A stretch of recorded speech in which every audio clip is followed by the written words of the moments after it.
o'clock, and call our regular meeting together. And let's start this with the Pledge of Allegiance to the flag of the United States of America and to the republic for which it stands, one nation, under God, indivisible, with liberty and justice for all. Does anybody have any items they'd like to have removed from the consent agenda? You know. Okay. Moving on to anything from public comments, doesn't look like it. We do have some special activities, and we have Sheriff Larry Sims talk to us about his annual report. Well, good morning, everybody. Nice to see you.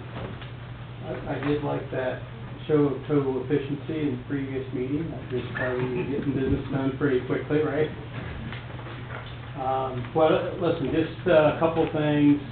Appreciate the opportunity, as always, to be able to get around and see everybody and share a little bit about what's going on in our office for the rest of the county, and I won't obviously go through that report. There's some good things in there that happen constantly, in spite of the other things that also happen, as we all know. But, I'll mention a couple of things this morning that over the last year and a half that has been a little bit bigger or outside the norm. We spent some money to replace and update our technology in the cruisers with regard to cameras, in-car cameras, front, back. Additionally, it ties into an electronic database, which allows us to download those pieces of technology, store them, save them, transfer them to the prosecutor's office much easier than always before. No more having to carry discs back and forth. It also has its unique ability for us to be able to redact those types of things for public records requests. And it's working quite well, but it's a little pricey, so it's the way things are, I guess.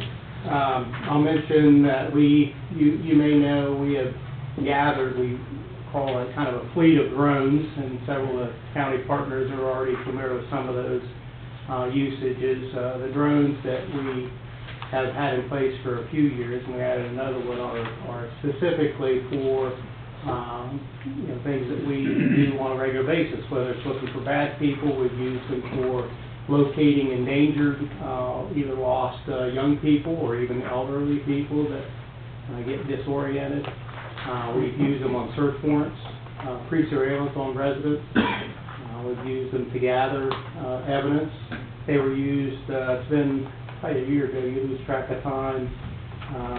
There was a woman that walked away from the Racino, dead of winter, and then, of course, succumbed to the elements. Was found along the creek side, and the drone is actually what enabled us to be able to locate that person, even though the results weren't great. It kept us, first responders, from having to go through all those efforts to be able to try to locate them, and made it much easier. The King School District, most of you know, in our county, King School District is the largest district that we have jurisdictional responsibility over. There's a few buildings in other districts that fall in the county, but we service Kings and have, for years and years and years. And we've had a school resource officer there at the high school, junior high campus for quite a number of years. Well, last school year, they requested, and we partnered with Deerfield, which is the funding source, because we provide the enforcement responsibilities for Deerfield Township. And they added 3 additional school resource officers to cover some of their buildings. And this past school year, the beginning of this one we're in now, St. Margaret of York also added additional SROs. So we've added 4 deputy sheriffs to that whole Kings district over the last year and a half. And it's unfortunate we have to do those things, but it's the way of the world. In the best of times, though, it's a great partnership for all of us. It gets us, in front of young people, educators. So it works out well that way. It's just unfortunate we have to go to that extent. But we appreciate the partnership side of things. On our new building, most of you have been down there. It's 2 years now. 2 years this past October, which is crazy. By the way, we are paid for debt-free. If you didn't know that, 5 years when they began the sales tax increase, and the sales tax increase went away in December of '22, and there's no debt on that $50+ million building. You can't go anywhere in the state of Ohio and see things like that happen. So it's a credit to our leaders that take care of our financial aspects. So, but one of the benefits that we have seen over the last 2 years is our training room. And I know that Chief and you're probably down there for different things. It's getting used a lot. It's getting used by our local partners. It's getting used by the state. Feds, they're sponsoring training down there. It allows us to get additional training at no cost there. We hosted 2 state corrections academies there this past year, which is huge. It's a 4-week academy. We're not sending our people somewhere else. So, we can put them right there in the classroom, invite other agencies, and we don't charge these other agencies, which is rare. There's really minimal expense to it at all, so that's a huge benefit also. The last thing I will mention is that our SWAT team, Tactical Response Team, which we partner with many of our police agencies in the county, and they do a lot of specialized training. They're the ones we call out, as you know, for those high-risk situations. I'm sure you're familiar with the tactical vehicle that the county bought a few years ago. Well, they were recognized this past year also by the Ohio Tactical Officers Association, largely because of the situation that occurred in Mason, and it's mentioned in the book, but had an escapee at Hamilton County Jail, went to the Baymont Inn there in Mason, hooked up with a young lady there, ended up taking her hostage. SWAT team came out. It was a several-hour process, and they were able to, because of their training, imagine in this hotel, enter this room by explosive breaches at several locations, which disoriented this person. They still had to take this person out, unfortunately, but saved the woman, and just an incredible feat in a very, very bad circumstance. But they were recognized for that effort at their conference last year. I know a few of us went up and at least got that opportunity to see that. So, but as you all know, that's the good stuff that's happening in our county, dealing with some really, really bad things. So, and then the last thing I'll say, as everybody knows, there's a new sheriff coming into town. I'm excited about it. I've been blessed, certainly. Just been an incredible opportunity for me. But Barry Riley, who is on the ballot, as you know, in just about 3 weeks probably. I am staying till the end of the year, but I want to thank all of you for this partnership and the opportunity. We have an incredible office, not because of me, but because of the men and women that do that stuff daily. And our partnership with our law enforcement agencies is second to none, and I just want to thank you all for that.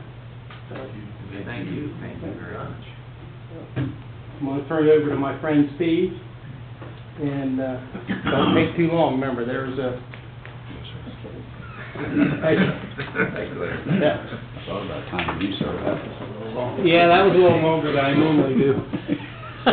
Steve's the commander of the Warren County Drug Task Force. Yes, sir. See y'all. Thank you. Thanks, Larry. How you doing? Good, sir. Thank you, everyone. Appreciate the opportunity to come back and see everybody. Hardly it's been another year, but I like to be sheriff. It is strange to see him leaving. I've followed him so many times at these kind of meetings. But the annual report has been distributed. Hopefully you'll have a few minutes to look through it. It does not look much different than last year. I don't think there's any new faces in the room. If there is, I apologize, but that is the extent of my skills to be able to develop an annual report. So the information does change a little bit, but hopefully you can flip through that. So I want to just give you a quick little update on us. here to say thank you. Thank you to this board of trustees, to everyone in this room, Chief Carroll, police department here that you have in the township, and the people here in this township. So we appreciate, the sheriff just touched on partnerships, and we would not be around without partnerships and collaborating with all of our local communities. So thank you for that. I'd like to touch on just a couple things as well. This will be a lot of repeat for most. The overall structure of our drug task force has not changed, so everyone here is pretty familiar with that. We remain a multi-jurisdictional task force with our primary areas of operation being Warren County and the city of Bloomington, so that has not changed. We continue to target drug traffickers, mid to upper level drug traffickers, but in this county, as you know, we are the only task force that operates in this county, so we have to deal with all levels of drug trafficking. The multi-jurisdictional concept is still the most effective way to target drug trafficking, especially nowadays, as things continue to change and become more and more fluid. We're dealing more with out-of-county drug trafficking targets than we ever have. Each year, that number of cases for our task force, it increases every year. We're targeting Dayton and Cincinnati drug traffickers. The fluid nature of drug trafficking is really unbelievable. The days of that one house on a certain street being your drug trafficking problem pales in comparison to what we're dealing with now. As traffickers from north and south of us, the two greatest source cities for our township, or our county. They're all over our county and moving through everybody's jurisdiction pretty quickly throughout the day. So our task force remains part of the HIDA program. HIDA stands for High Intensity Drug Trafficking Area. We have been a HIDA task force since 2004. HIDA provides some funding to us, helps us to operate. It actually pays the rent in our current facility, pays for that in full. But that's the program that forces all of us together under one roof. So we have FBI there as our federal partner. We have state agencies there. Ohio BCI, the Ohio National Guard provides an intel analyst, and the Ohio State Highway Patrol are still with us, and then all of our local partners. So the policy board, I continue to report to the policy board. Chief Carroll is one of my bosses, Sheriff, one of my bosses, so we have 16 agencies represented on our policy board. We continue to have monthly meetings where the board is briefed on task force operations, cases that we're working, any changes in funding, things like that.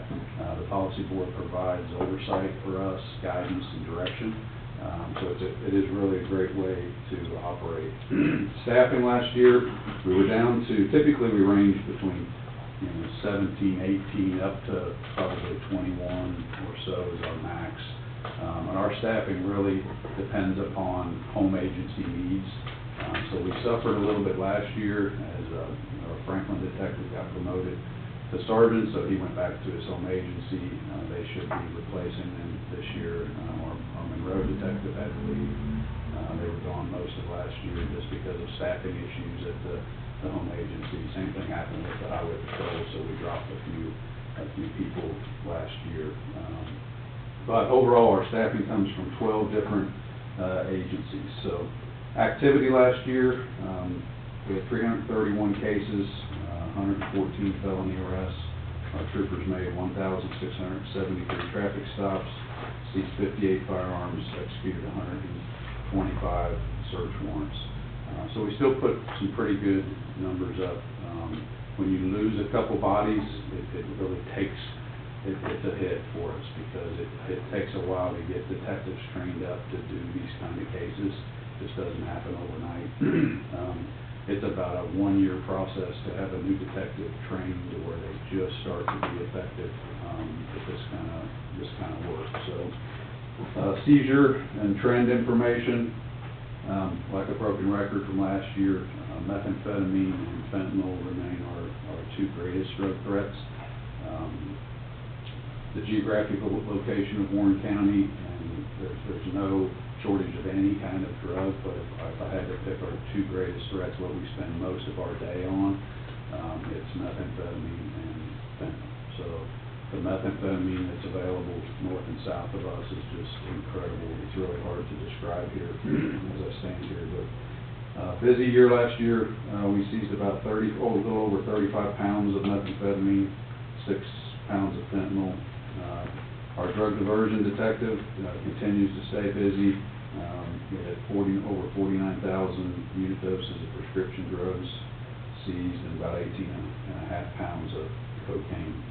A little bit of good news, overdose deaths were down. 2022, there were 45 drug-related overdose deaths in Young County, and in 2023 that dropped to 35. So that was good news. Love to see that number hit 0. Our funding, as I say every year when I'm here, I wish I had a different song to sing, but we continue to be funded based upon contributions from our community, financial contributions from our county commissioners, grants. The grants, that story has not changed either. That fluctuation from year to year and trying to budget on numbers that are inconsistent every year. I write the best grant that I can, but one year it goes up and one will go up and one will go down, and it just seems to be this roller coaster ride that won't stop. But that's the reality of our funding. So thank you for your ongoing support with the contribution you have given us as well. The community contributions account for almost 30% of our overall operating budget. So our drug task force would not be in existence as it is today without the support we receive from around the county. So thank you very much for that. I'm glad to take any questions, and hopefully we'll let me come back next year. I've got a few years left in me, so. Any questions? I don't have any good questions. What do you think? Keep up the good work. Thank you. I'm gonna go ahead and duck out then. Okay. Thanks. Thank you. Thanks a lot. Okay, moving on, we have fiscal officer report. The one thing I've got for you is that the annual report has been compiled for 2023, available on the website. Other than that, that's it, sir. Okay. Anybody have any questions for Russ? Moving on to new business, we have under the Fire District Resolution 5488, a resolution declaring personal property as surplus and approving the direct sale of said personal property and dispensing with the second reading. Anybody have a seat? We got our new cardiac monitors, and this is just permission to use our old ones as a trade. Is there a motion to approve 5488? So moved. Second. Mr. Mearsclaw? Yay. Mr. Gabbard? Yay. Mr. Wade? Yeah. And we also have a recommendation to purchase 46 Knox boxes for the 2024 low foundational award at the cost of $12,000. Just spending our low grant money for this year. There's a motion to direct the chief to purchase these Knox boxes. So moved. Second. Mr. Gabbard? Yay. Mr. Mearsclaw? Yay. Mr. Wade? Yeah. Anything else, please? Okay, planning and zoning on the consent agenda. Nothing, sir. Police department. Along the lines of low, real quick, I know the board had authorized us to buy 3 night scopes for the SRT team to use, and that was about $24,000. The local Dickies franchise had petitioned the corporate organization of Dickies to get us a grant, and that grant did come through. So the other day I got a check in for about $8,300 in that range. I'll be giving Russ where the corporate Dickies granted us that, and they want to come in and take some pictures with their check and stuff, and then once we get that done, I'll get that to Russ. But just to let you know, I think I mentioned it when we went through it, that we were seeking a grant. And we appreciate the local franchisees for their effort on that and helping us out on that, so that we can get that money. Good job. Thank you. Good job by Dickies as well as the department. Anything else? Yes. Okay. Administration. And then we do have the consent agenda. Anything on there anybody wants to bring up particularly? So Is there a motion to approve the consent agenda? So moved. Second. Mr. Mearsclaw? Yay. Mr. Gabbard? Yay. Mr. Wade? Yeah. Staff updates. We've got a couple of things, ball courts that have been brought to our attention that, we needed to extend the playing area, actually the out-of-bounds area between the two courts, right in the middle of it. And I enlisted Ryan and the road crew to help remedy that and to lay some more asphalt to increase the size of the playing surface. So, just wanted to make the board aware of it, that we were seeking bids, and we bring it back in front of you for approval. And, Is there any way, look, the people that built it have definitely screwed it up. it was in the plans. It was in the plans with that size area.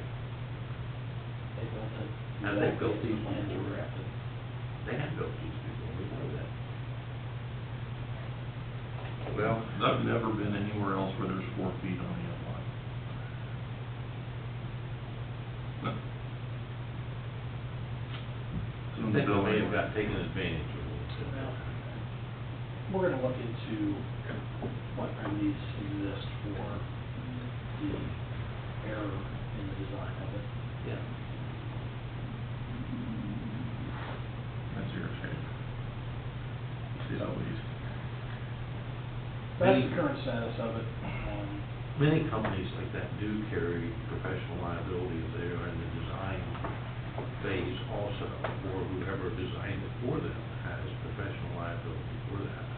That's Had the many angle that claims I over the intend to years, take. and I've certainly pursued that. I think they have some definitely liability. Probably we want to look at whatever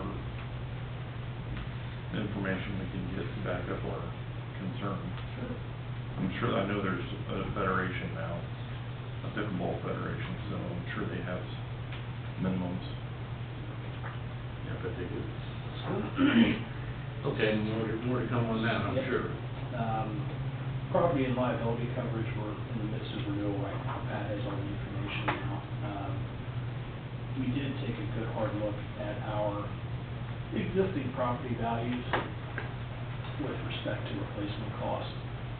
It was brought up that quite a few of our real estate and buildings were probably undervalued. It's a double-edged sword. You want to make sure that if you do have a total loss, you can replace it. However, you have to balance that with the amount of premium. So, just trying to find a good sweet spot on where we want to be. And Pat and I actually sat down Friday to review those values and try to make informed decisions on what we're going to do. So, that'll be before the board here in the next meeting or two for the renewal. And I just want to kind of brace you for the sticker shock, because it's going to be more expensive than what it has been. I took a quick glance at the numbers. Well, I was going to say, don't we have an insurance We expert do. on our board? And there are some severe deficiencies, severe. Surprising to me that they ever got that far out. It's been 2018 since we've had an actual appraisal by this firm, so it's probably about time they have the firm come back out, reevaluate replacement costs. Or someone. Yes, they have a third party that they hire to do that. And I sent the response from Rumpke to the board via email. I don't know if y'all saw that. but Yeah. Not a great answer, but that is the answer. That'd be the understatement of the day, but okay. Take it or leave it, is how I read it. That's all the letter needed to say. Yeah. Pretty much. Just one line. Okay, anything else, Pat? No, I think I've learned your enough. Anybody, anything else from any other departments? Okay. We do have a executive session scheduled. So at this time, I'd like to entertain a motion to recess this meeting and move into executive session. So moved. Second. Mr. Gabbard? Yay. Mr. Mearsclaw? Yay. Mr. Wade? Okay.